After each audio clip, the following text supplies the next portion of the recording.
Okay, so today we continue with the Laws of Human Nature by Robert Greene. And today we're going to talk about the fourth law, which is the law of compulsive behavior.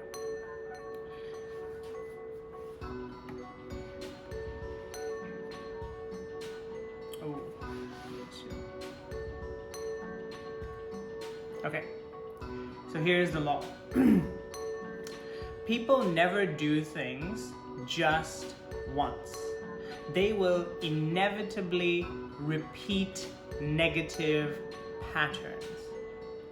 They might say, oh, I was just really tired and so I got angry, but it's not me.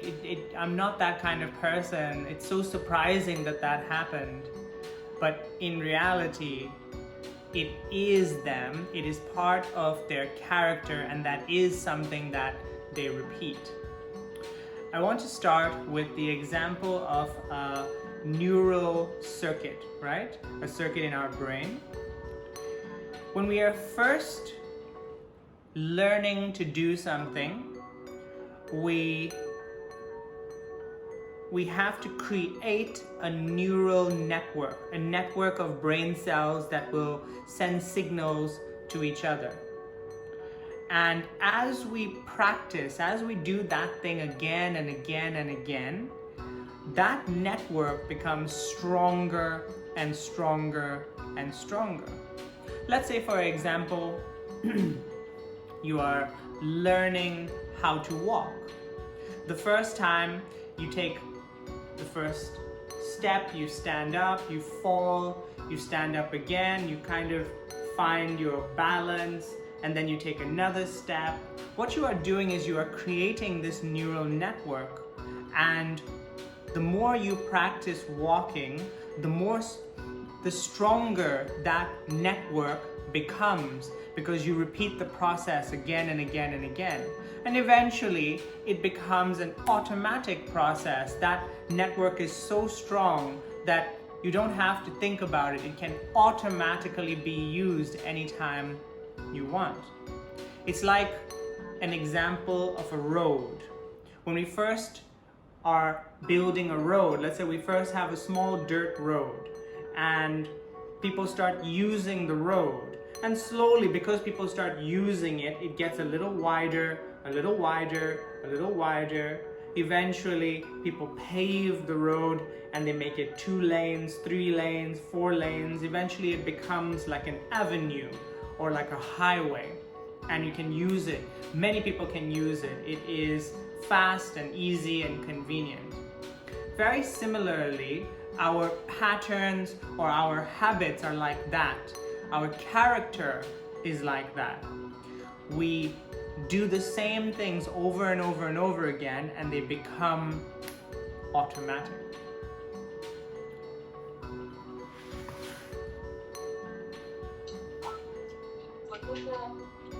我来翻译啊，人不会只做一次，就是做东西不可能只做一次，他们会重复的做一些，就是比较不可避免的去做一些不太好的，而且就是坏习惯嘛。如果你有个坏习惯的话，你就不可避免的去重复。就因为之前我们也讲过，人的那个大脑是有一个什么神经系统。如果你刚开始学会假设你刚开始学走路，然后你的大脑会非常努力，就非常小心注意各种细节。但是等你学会了以后，你的大脑就不那么需要去仔细思考走路到底怎么走的，你就直接手软的。所以就是它就会变得是非常自动的事情，就是成为了一个习惯，所以要改变它是非常难的，它只会越来越强化，就是那个就不可避免的会一直重复实现。边边是。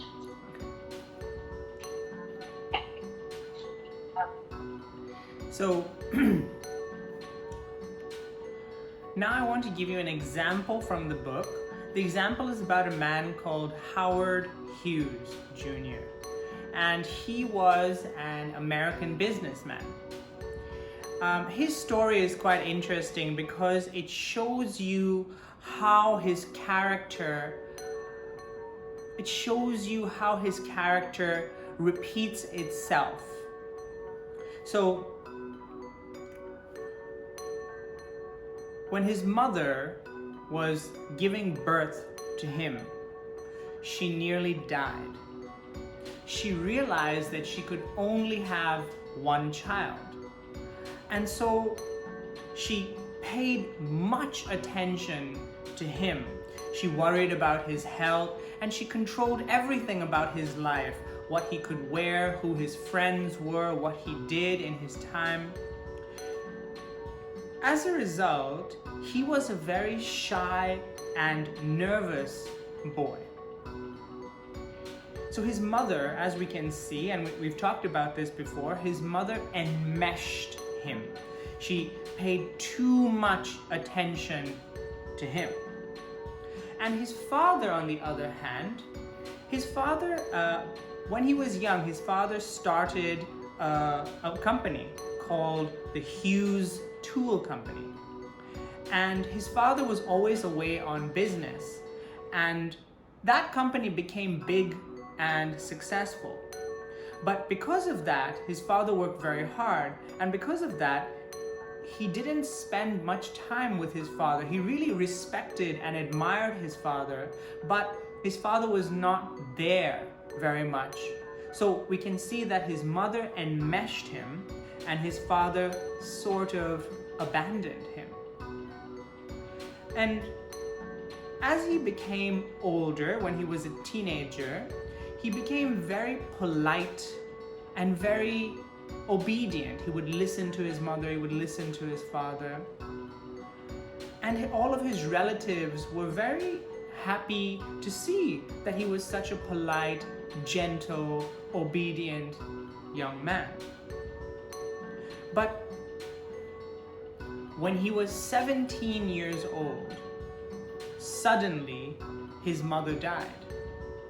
And his father was devastated. His father never really recovered from his mother's death. And 2 years later, when Howard was 19 years old, his father died as well. And these were the two people that were closest to him. And when he was 19, he lost both of them.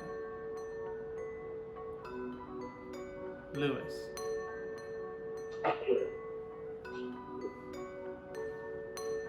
就是这个叫 Howard Hughes.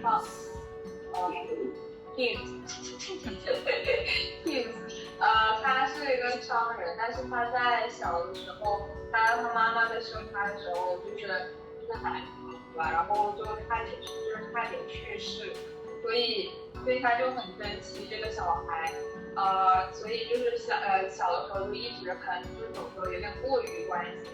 然后，所以他小的时候就比较害羞和紧张，但是他的爸爸和他妈妈比较相反，他爸爸是一个商人，然后他的公司比较忙，就没有什么时间去就是陪在那个小孩身边，所以他的爸爸和他的妈妈是一种截然相反，他妈妈是过于关注，而他爸爸是不怎么关注。对，然后等到他那个青少年的时候，就 teenager 的时候，他就是他的亲戚都觉得他，因为他变成一个很乖，然后很有礼貌，然后就是很听话的一个小孩，然后他的亲戚都很喜欢他，因为他很听话。但是在17岁的时候，他妈妈去世了，然后他爸爸也没有缓过来，因为他妈妈去世了，然后所以他过了2年，他爸也去世了。对，然后就没有缓过去，就 finish。So he had lost both of his parents, and now his relatives had decided to give him some guidance and to step in, like his parents, to help him with his life. Remember that his parents had died and he had inherited his father's business. He was a 19-year-old millionaire. His relatives said that they advised him not to quit college, to continue, and that when he was ready, he could come and run the business, but that he should get a good education first. Howard refused to accept any advice from his relatives. He wanted nothing to do with them. He decided that he would drop out of college and he would run the company by himself. And he decided to buy out the shares. At the time, some of his relatives owned some shares in that company, and he decided to buy out all the shares so that he would be the owner of that company. He then decided that he was going to move to LA and pursue his two passions. One of them was flying airplanes, and the other was making movies. So he moved to Hollywood. Now, let's take a look at this. His relatives were very surprised that how could such a polite young gentleman be so disrespectful to them? Why did he stop listening? Why wouldn't he accept their advice? See, what happened was his true character was able to come out when his parents died. He actually did not like that his parents controlled everything about his life. He didn't like that he had so much pressure. When they died, he decided that he did not want to depend on anyone. He wanted full control over every decision in his life. So again, he moved to Los Angeles and he decided to pursue his two passions. He decided that he was going to make a movie. He was going to produce a movie. So he hired a team of writers and a director, and he decided to make a movie about airplanes, about the pilots in World War I. The name of the movie was Hell's Angels.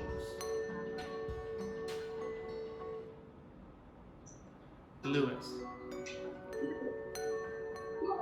就是在他父母去世了以后，他的一个亲戚就想着就是说这小孩需要对盈利，就是需要这个像家长一样的指导，然后他们就建议他去什么？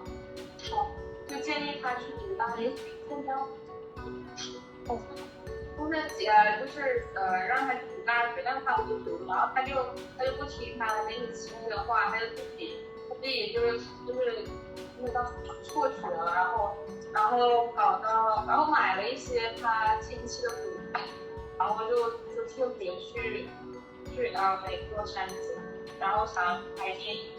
就那些亲戚就很疑惑，就说为啥他那个这小孩以前那么乖，现在又这么就是遵从他的话？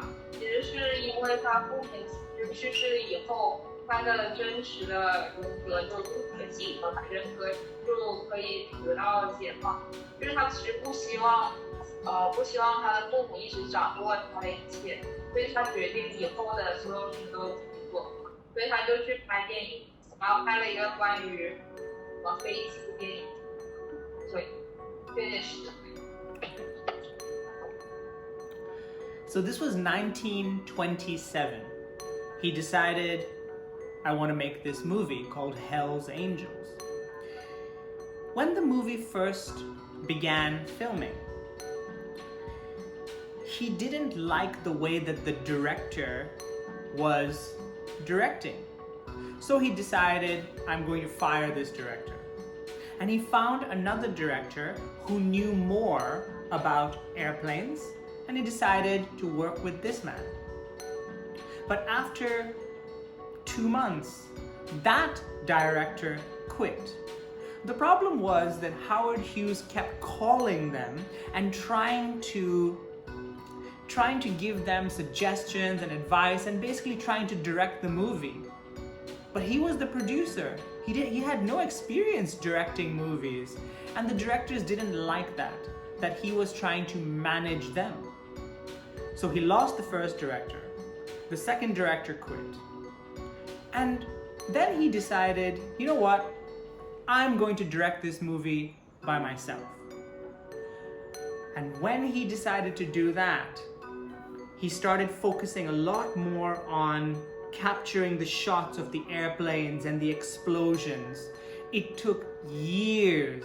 It took years and years, and the budget, the amount of money they were supposed to spend to make that movie just kept increasing and increasing and increasing.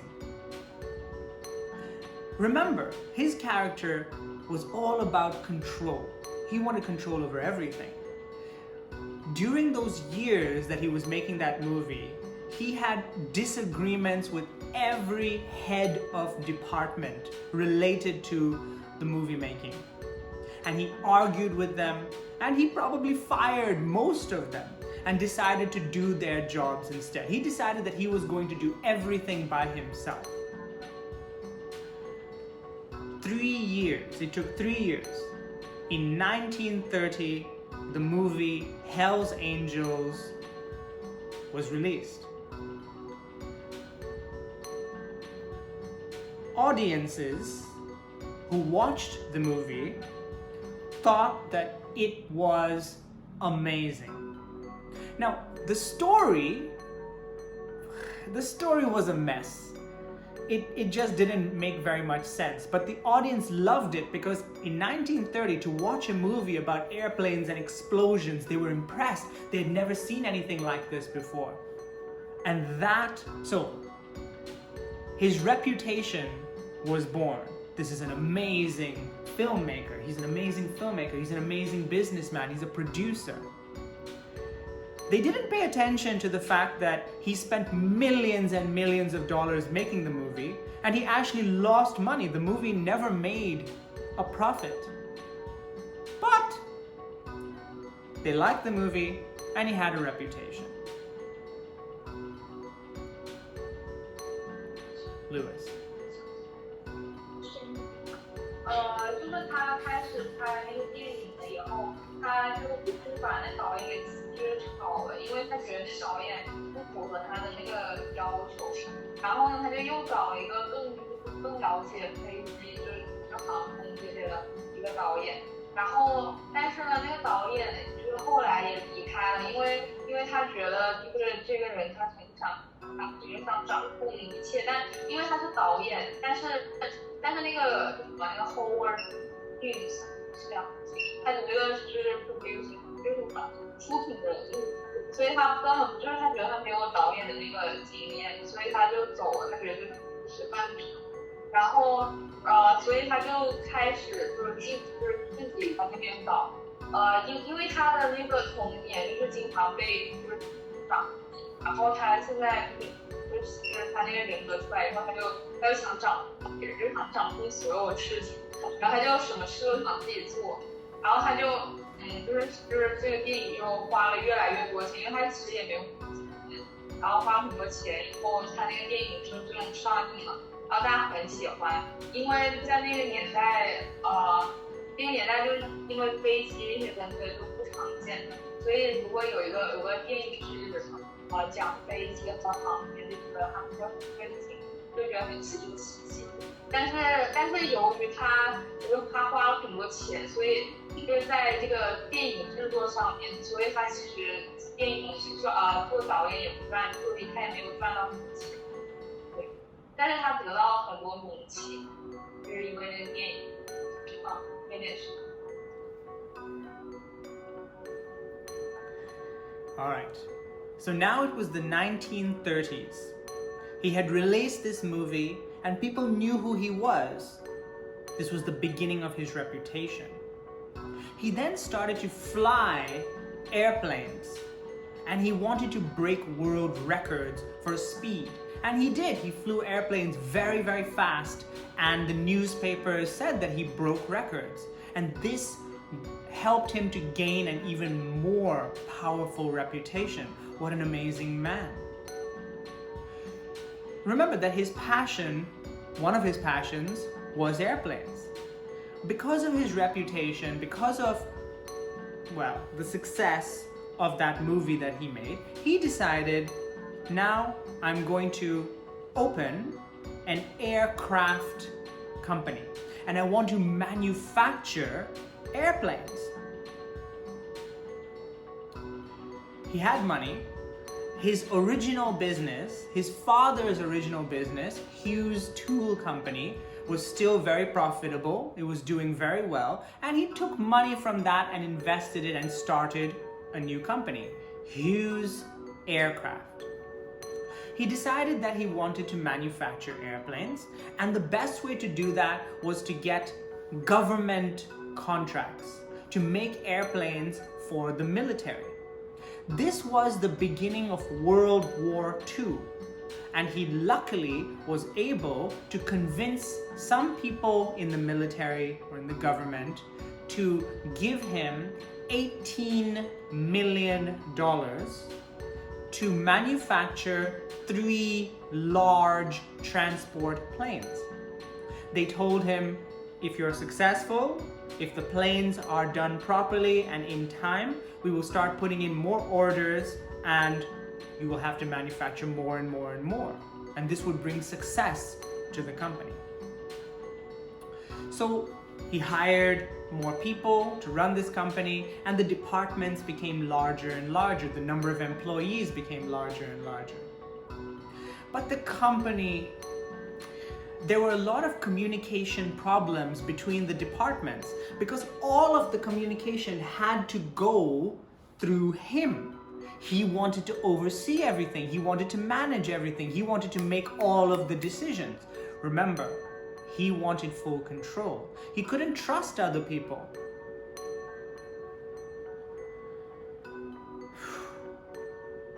This led to huge problems in the company. It was a mess. There was just poor organization. Millions and millions of dollars were wasted, and there was no plane. Not even one of those planes were manufactured. Some people in the military started to get worried, and they told him, hey, you need to hire a general manager. You need somebody to run your company because it's not going very well. You've done nothing so far. So he decided, okay, he hired a general manager.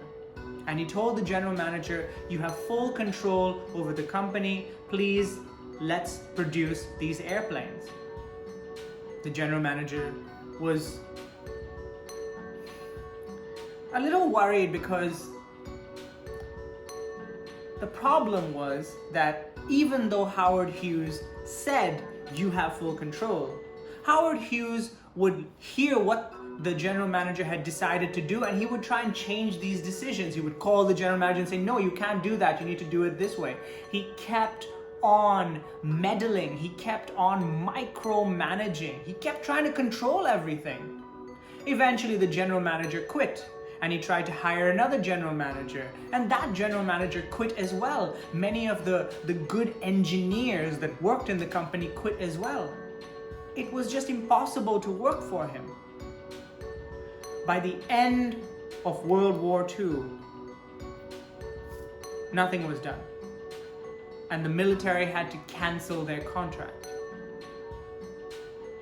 The company was a failure.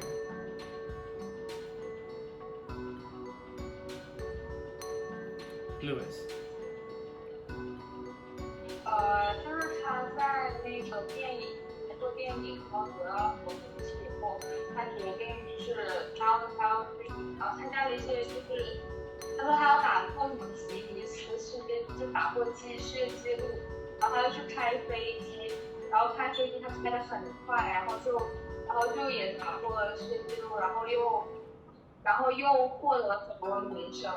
然后因为他爸的那个公司也是在运营的，然后他就在里面拿钱，然后又去自己开了个飞机公司，就造飞机，他说他要造飞机，然后他造飞机，然后那时候在那个什么世界大战，然后那个军方就跟他说，如果你能造出一个很好的飞机的话，那我就什么增加订单什么的，然后他就说要把握什么机会，然后他就开始造飞机了，但是他因为他想掌控所有的一切，就不管是干啥的，就是都想要管一管。然后那个公司就运营的很乱，因为什么东西都要经过他那里，然后他就怎么说呢，就是乱七八糟的。然后他到最后都没有就是造出个啥飞机来。然后那个军队的那些人就跟他说你必须得就是请一个什么就是那种管理的机械人的经理人吧，就是去管理这个公司，要不然你搞不过来什么的，因为需要一飞机。但是他请了那个经理，然后跟他说你可以掌控所有的一切。但是那经理其实也知道，就是他自己不可能掌控一切，因为那个 Hughes 才是掌控一切的人。然后他就后来也受不了，要辞职了。然后他就又找一个经理，然后又找一个经理，反正每次都找经理，然后他又都辞职了，因为他就是太爱管事了。然后到那个世界大战结束，他都没有造飞机，都没有造飞机，然后就没有然后了。人家这公司就是 failure 失败型，对，有点。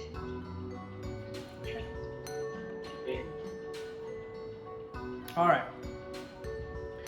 Now, a few years passed. It was now 1948. World War II had ended. The company, his aircraft company, wasn't very successful. And he wanted to become famous again. He wanted his reputation to grow again. Remember that his second passion was making films. So he decided, around 1948, he noticed that RKO Studio, a movie production company, one of the owners, one of the shareholders of the company, was looking to sell. So he decided that he was going to buy shares in this company and control this movie production company. Now, some of the people who were in, by the way, it was a very good production company. They made amazing movies in this company. And some of the people, when they heard that Howard Hughes was going to buy it, they decided to quit because they knew about his reputation for control and meddling. But he had a meeting and he decided to charm them. He decided to assure them. He said to all of them, I promise you, I do not want to interfere in this company. I will do nothing. You have full control over the kinds of movies that the company makes. I just want to be a shareholder. Because he was charming, because he had a good reputation, kind of. They listened to him. They believed him. Within 2 or 3 weeks, the phone calls began. He started meddling. He asked some of the directors to change the actor or change the actress because he didn't like them. He started trying to suggest and control the general manager, the directors, and the people who were producing movies in this company. Many of them quickly decided to quit. They knew what was going to happen. After many people quit, he decided to hire more people to fill those positions, and these people would listen to him. He decided that he wanted to make a new movie about airplanes. This movie was going to be called Jet Pilot, and he bought the script from some writers, and he decided to hire some amazing actors, amazing directors, and make this new movie, which was going to be much better than his previous movie about World War I airplanes. Within a few weeks, the director quit. They couldn't handle all of the phone calls from Howard Hughes telling them how to do their job. And of course, it was like the same pattern repeating all over again. He decided he was going to direct this movie. He argued with people. He spent years filming. He didn't know what he was doing. He spent millions and millions of dollars. He went over the budget. At the end, he had hours and hours of film, and he didn't know what to do with it. He had to cut it down into 1 or 1.5 hours. But he had too many hours, and it took him and their team 6 years to cut, to edit that movie down into something that people could watch. 6 years passed, and when they finally decided to release the movie, the main actors were now much older, and the scenes, they didn't look as good. They were old-fashioned. The technology had improved in those years, and now the movie did not look very good. It just took too long. The movie was very unsuccessful. Nobody watched it, and it lost millions of dollars. Eventually, the film production company kept losing money, and he had to sell it after just 1 or 2 years. Lewis.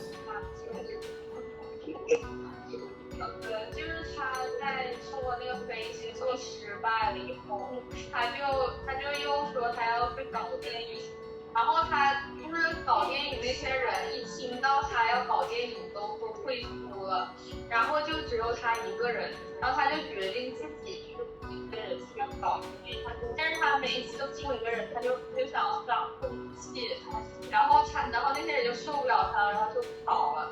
然后他每次哭了，然后都大家都跑，所以他只能靠自己，就像他第一次搞电影那样子，就是做电影那样子，就是自己去就是拍摄干啥，然后花了很多钱，花了很多时间，然后到最后他好像搞了就是好几个小时的那种片，但是他没办法，他不会剪辑，就是他不知道怎么把那些东西就是缩短，就是到1个多小时的那种电影或者2个小时的电影，所以他要靠剪这个东西，就光剪这个东西就剪辑了6年。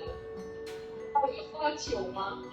剪辑了6年，然后又过了6年，那些科技什么都进步了，然后那些就是那些人观念也就是非常就是进步了很多。但这时候他的电影上映，大家都觉得他太过时了，就是已经老了，就反响不好。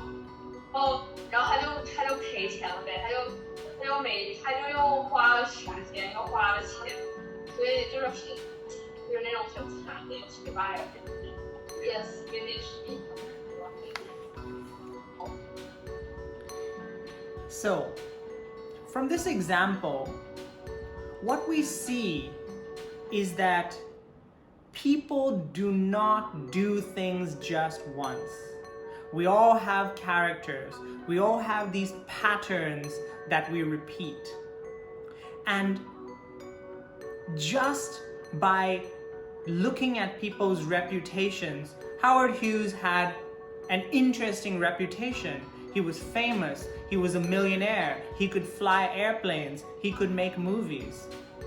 But when you worked for him, his patterns were the same. He would try and control every little thing. He couldn't depend on anyone. He would micromanage, and at the end, he would make huge mistakes and his companies were failures. By looking at people's patterns, we can better understand their character.